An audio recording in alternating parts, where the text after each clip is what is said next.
লোভতে সপোনে ললে জনম হেঁপাহৰ কোলাতে উমলে জীৱন চেনেহৰ বুকু চাতে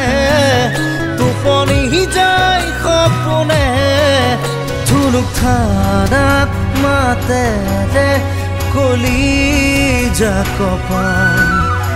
এখোজ দুখোজ কৈ জীৱনে